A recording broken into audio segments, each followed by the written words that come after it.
Hello guys, welcome back. This is video number 21 in the 30 days of Databricks series. In this video, I will explain you about the Databricks extension in VSCode. Let's say that you are using VSCode and how to take advantage of VSCode and utilize that with the Databricks UI. There will be many steps. First, I will show you how you can install the Databricks extension in VSCode, how you can install Databricks CLI and configure that. After that, how to configure the Databricks extension with Databricks UI.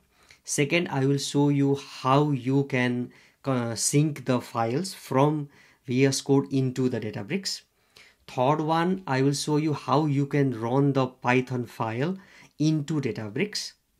And the last one will be how you can convert the Python file into the Databricks notebook already in VS Code and run that as a job in Databricks.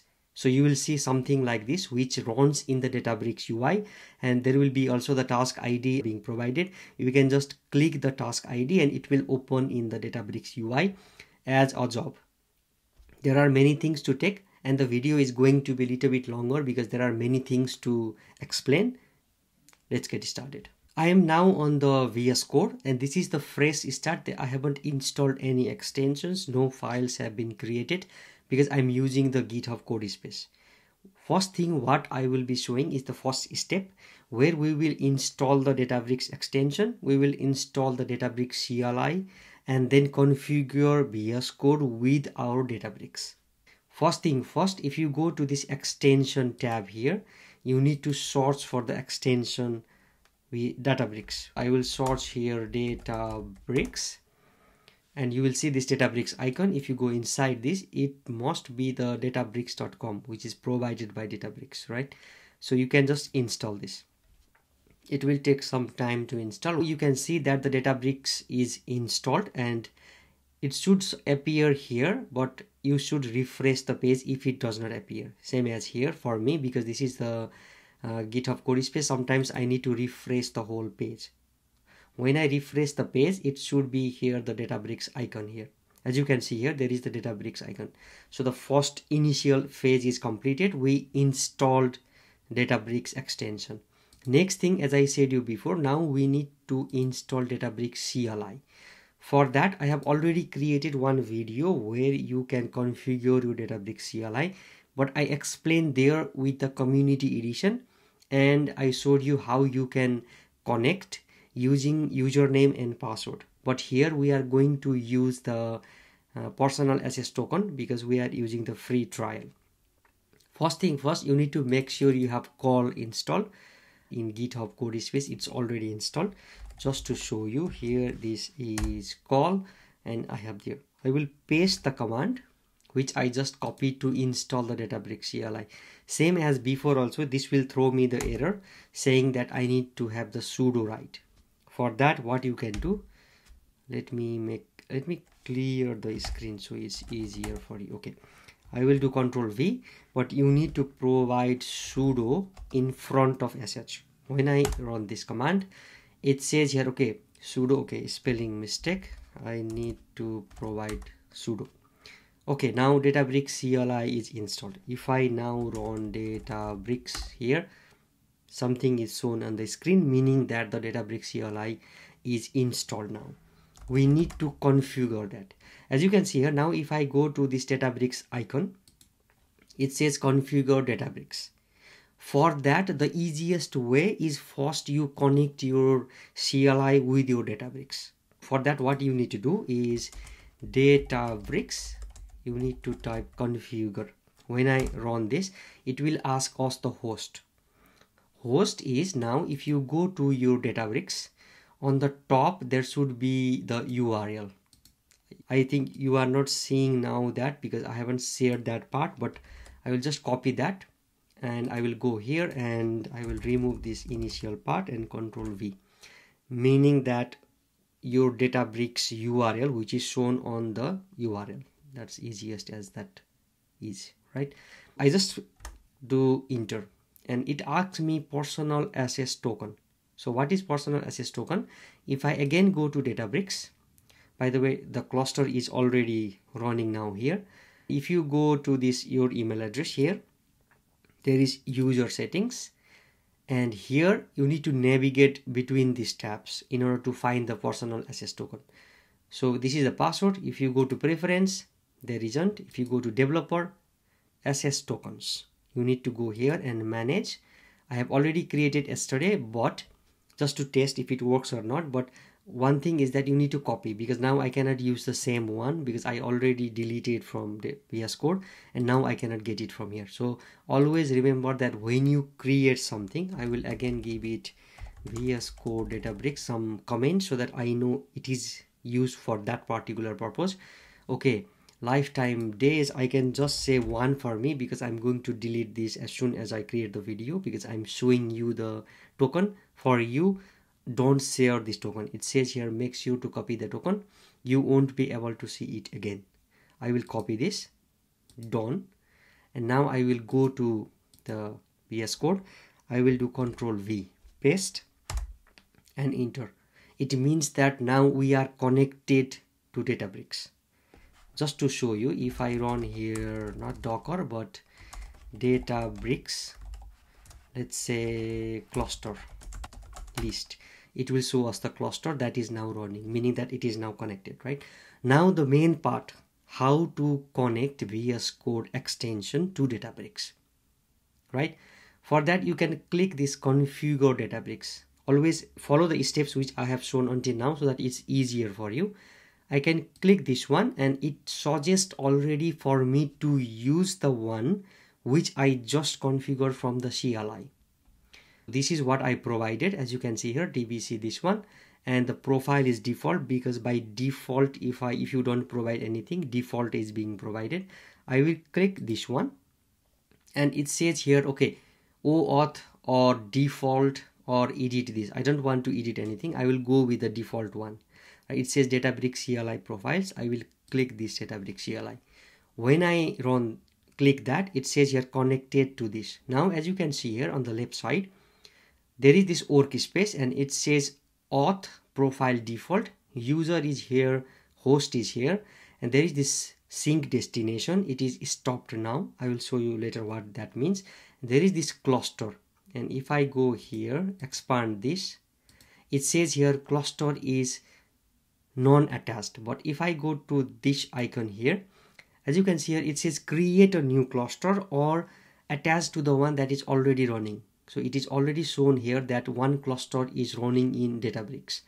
If you want to create new cluster, you can click this create a new cluster. It will open in the new UI. But as I have already created the cluster, I'm going to choose this one. So I choose this one. Now, as soon as I click that, I haven't been to Databricks. Here I can see the name of the cluster, cluster ID, driver, workload, Databricks runtime, and state it is running and created by the one who created that. In this case, it's me who created this. This is how you connect. So what we did, let's recap what we did until now. It says here you can run code on this cluster, right? We install Databricks extension in VS Code. We install Databricks CLI and configure that, and also we configure the Databricks extension in VS Code. The next part now, how to sync the files that you have written in your VS Code into Databricks. For that, as you can see here, it says sync destination. I will go to this sync destination, and then there is this settings icon. If I click here, it says here, okay, create new sync destination in the workspace, basics data science. So this is what my email address is in Databricks, and it says here code space blank. So this is the name of my code space. Users, so where do you want to sync it?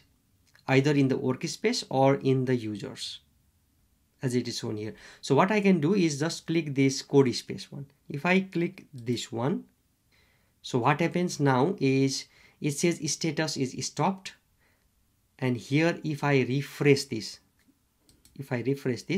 now it is connected. Databricks CLI path, as you can see here, it is connected. So what happens when I sync this is, now if I go to the Databricks UI, I will go to the workspace, and inside workspace, inside users, right, there is already .ide being created, meaning that now whatever I write in VSCode is going to be appeared here. As you can see here, now I just have .vscode .git ignore, and inside .vscode there is settings.json, right? I can go back to .ide inside the code space. Now, as I said you, the second step is to sync. So this is how you can sync. And now this is just what it is there and it is shown here. But let's show you one good part here.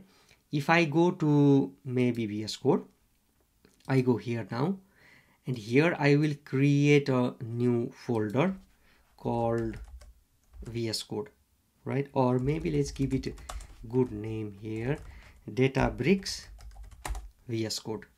And inside there also I will create a file called example.py, right?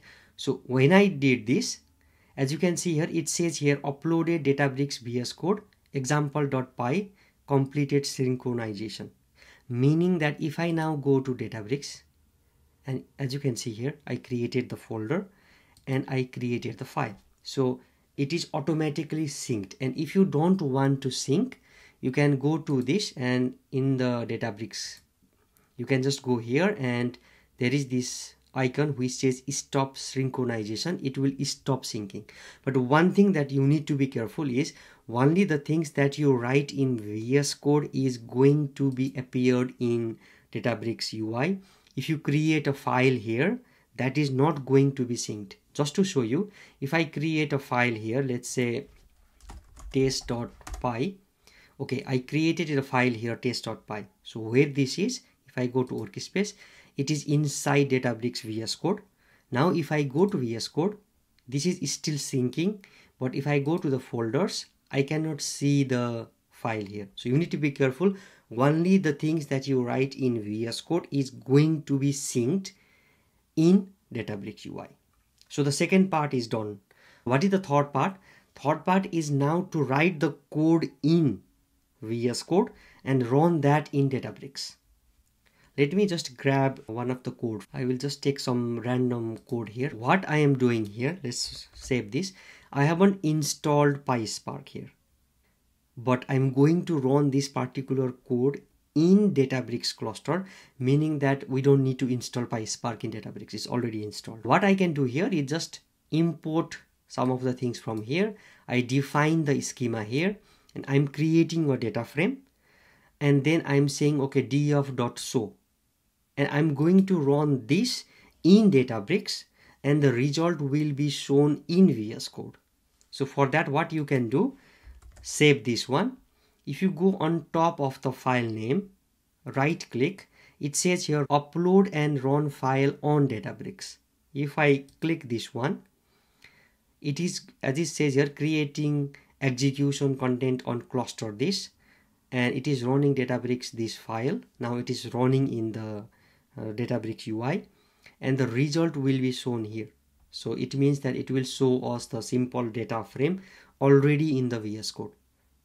As you can see here, this is the output being created. But this is the good part, as I said, once you configure that, you can run the code. Why it is important is because you don't need to install anything now, because everything is in Databricks. You can use as much big or small cluster as you want. That means that if you just have VS Code in simple machine, which is commodity hardware, you can run the code locally and you can get all the benefits of VS Code. Now if I go to Databricks UI, what happens here? If I go to example.py, now what should be is, it should be updated with the code that we have written, right? If I go to this example.py, as you can see here, I didn't paste anything there, but it is taken from VS Code and now it is shown here. So this is how you can run your code locally and view the output locally, and the file is being uploaded to Databricks. As you can see here, the output is not shown here, but we see the output in the VS Code. Maybe one more thing that, okay, you might be thinking that, okay, you created the data frame by yourself, but what if I want to run something that is already in the Databricks? Let's create one file for that also. Let's say I want to take some example from Databricks examples, right? I will say here Databricks examples .py. Okay, .py. And what I'm going to do, let me copy another code from here and I will paste it here. So what I did here is I'm taking data, so spark.read format CSV from Databricks datasets, sample population this, and I'm going to display that data. I will save this here. I will right click here and upload and run files in Databricks. So I'm not uploading my dataset, but I'm using the dataset that is provided by Databricks. As you can see here, it is synchronizing, meaning that now the file is being uploaded, as you can see here in this particular folder, and it is running that file, and you can see the answer is being provided here. Now if I go to Databricks UI, if I go one step back, there is code space. As you can see here, there is Databricks examples.py because I didn't create that inside the Databricks VSCode folder, but outside that. But as you can see here, there is the file and the code is here, and the output is being shown us in the VSCode. Okay, now the last part. So the last part is now how can I run this particular Python file as a notebook in Databricks? You can run the Python file as a notebook and also as a job, not as a normal file, but I want to run this as a job. I haven't explained you what is job in Databricks, but next video will be about that, how you can create workflows in Databricks. Just to show you that, because here there is this workflows, and before we didn't have that flow in Community Edition. I will also show you that when I run something here in VSCode, it will appear in the jobs tab here, job runs, because I have run yesterday some of the things and it is shown here, and the one that I will run now also, it will be shown here. Just to show you that, I will open this one here, job runs is here. Now I will go to the VSCode, how to convert now this file into the Databricks notebook. What you can do is, if you go on the top of the file, so this is the Python file, and one thing also remember that in the Databricks UI, let me show you, this is easier for you if I explain you now. So inside Databricks VSCode, we have this example.py, right? This is a Python file. When I create the notebook, you will be seeing this .py file being replaced and just example being here, specifying that it's not a Python file anymore, it is a notebook that we run in Databricks. For that, what we can do is, if you go on the top here, you can write here Databricks notebook and source. So once you write this, now this is converted into the Databricks notebook instead of Python file. And if you want to have in one cell, then it's fine. But if you want to run that in different cells, what you can do is, let's say that I want to go here and I will do here command, and you can just pass this, meaning that it is going to be in the next cell. There will be one cell of this one and there will be next cell of this one. And maybe let's say that if you even want to have this as a next cell, we can write here command and this. I will save this one, right? So when I save this, it says here uploaded this into this. It is completed synchronization. Now if I go to Databricks, as you can see here, the example.py is now being converted to example, meaning that it is a notebook now. Before it was a Python file. That is what I explained you before. Now that is no more a Python file, and we can run this as a job now. I will right click here, although you might be confused here because we have example.py in our VSCode, but in Databricks it's already example, that is a notebook already. So I can go right click here, go and say here run file as workflow on Databricks. If I click this one, as you can see here, there is new thing pops up here, and there are all the things also mentioned here. It says it's running, but if I also go into Databricks, if I go to workflows, if I go to job runs, as you can see here, it says that it just completed this job run here. This is what I mean. It is already being connected. And if I go to VSCode, as you can see here, it already shows me the things. This cell is auto-generated by Databricks extension. It's already something is done by Databricks. And if you go down here, we have the files in different cells, and it also provides us, okay, it is succeeded, and it also shows us the task run ID and cluster. You can even click from this task ID, it will open in Databricks. If I click this one, it opens in the new tab, so you don't even need to go to Databricks to visualize. But yeah, this is the run that is being succeeded. It shows us all the details about this, and as you can see here, this is the first cell created by Databricks, and then this is the next cell that we specify as a command, and this is the next one we specify, and this is the third one. Now if you want to go back again into the workspace, into the file, inside example, there is one file being created by Databricks. We don't need to go there, but this file is also being updated, as you can see here, on 3 different cells. So yeah, that's all I want to show you in this video. There were many things to grasp if you are complete beginner and if you are also using VS Code for the first time, but I hope you get the idea how to configure the Databricks extension in VS Code, how to install Databricks CLI and then also configure that, and how to connect that into VS Code, how to run the Python file into Databricks, how to sync the files from VS Code into Databricks. But remember, you cannot sync the files from Databricks to VS Code, and also how to convert the Python file into Databricks notebook and run that notebook as a job in Databricks UI. There were many things to take, as I said you before. I hope you learned something new today. Thank you for watching and see you in the next video.